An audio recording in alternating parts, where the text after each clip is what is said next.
What's up, y'all? It's your boy KevOnStage. This is my brother Jay. No way. What up, though? my older brother. Older, more wiser, stronger. If you were more wiser, you would just say wiser. You wouldn't say more wiser. But I digress. I invited Jay to talk with me because y'all, a while ago, we used to talk about stuff, and then we stopped, and now I want to start again.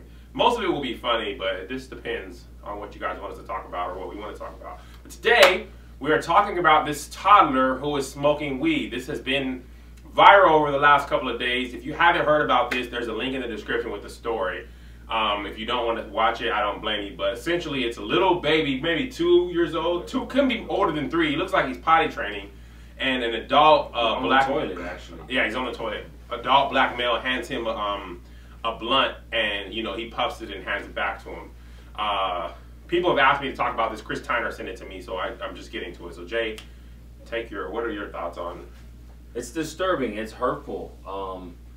It's sad. I feel bad for the child in the situation because the kid is just being a kid. You know what I mean? I have, a little son, and anything that I would tell him to do, throw me the ball, give me a cup, go grab me a juice, grab my shoes, yeah, get up. You know what I mean? Yeah. Anything, they'll do it. And the fact that these parents, uncles, or whoever they are to this kid, people in a position of influence over this kid, the fact that they would pass him drugs as their thing of choice to do is very. I mean, just a cute little innocent little kid, little boy, just a little. I mean, he don't know nothing. He just listening to what whoever this person is handing him. He doesn't know. He doesn't know how it's going to affect him or anything. Here's the thing about me, Jay. When adults, first go to smoke, they cough. Yeah. This kid didn't even cough. He took a puff and then handed it back. Right. Like, that tells me this probably wasn't the first time. You know what I'm saying? If I hand that to Zay, if you hand a joint to me, I never smoked. Right. So there's no way I would be able to do it right without coughing. This 2-year-old was able to successfully take at least a puff and hand it back. Right. How is that even possible? No, it's sad, and it lets you know the importance of proper parents being in their kids' life the right way, or proper authority. Right. Because if you leave it to people who are obviously high and doing things and just do things any old kind of way, what the effects can be. This kid now becomes collateral damage of whatever they choose to do. Right. Whatever nonsense that they choose to do, this kid becomes collateral damage of that, and it's unfair. I'm just so disappointed. It's unfair. Like, I had to tell Kev, like, turn that off, man. Like, I don't want to keep seeing that over and over again. You know what I'm saying? Because I think of my own little kids, little boys and little girls that I had, and all they do is look up to you and want to be around and that's what I say. Like every time you have you know what? We also have seen a lot lately, a whole bunch of videos of kids cursing like crazy, people laughing, it's cool, twerking, and all that, and kids just want to do what you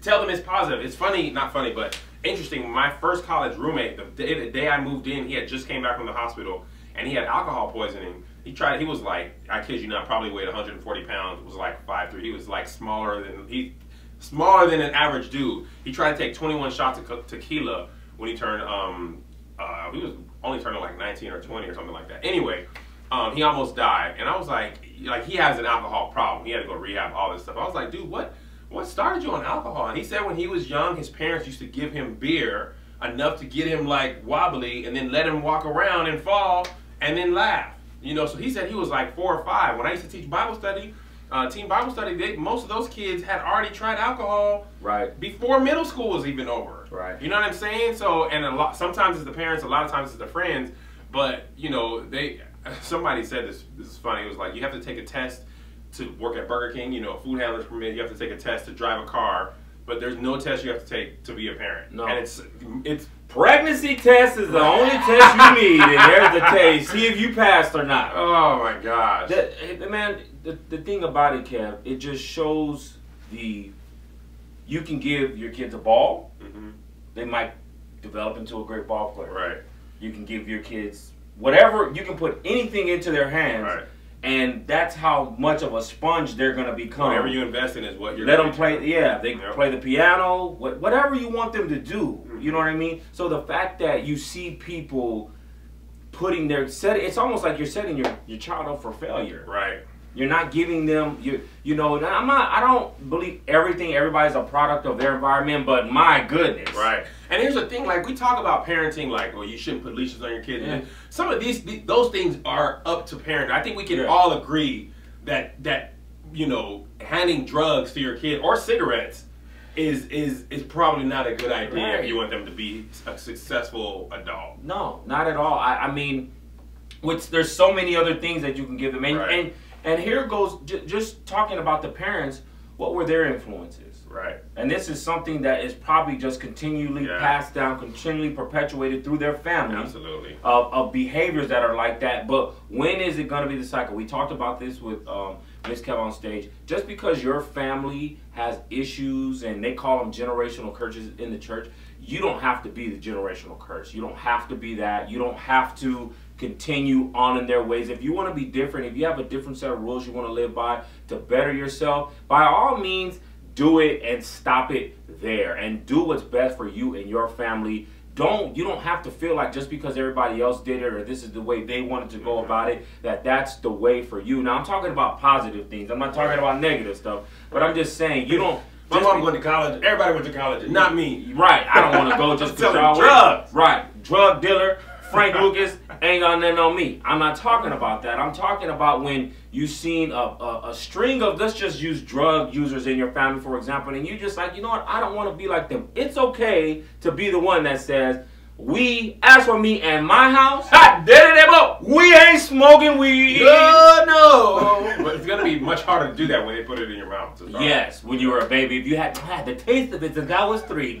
Oh, the weed. So, that's all I have, Kevin. That's all I have, too. It's your boy KevOnStage with my older, more wiser brother. Now see how that came around? At the beginning of the video, he was talking down, but now he admitted it, said. I didn't have to do it. God did it. Hopefully you'll see more of this. Peace. Peace. What's up, everybody? It's KevOnStage. Go subscribe to my YouTube page. And don't you be bitter. Just follow me.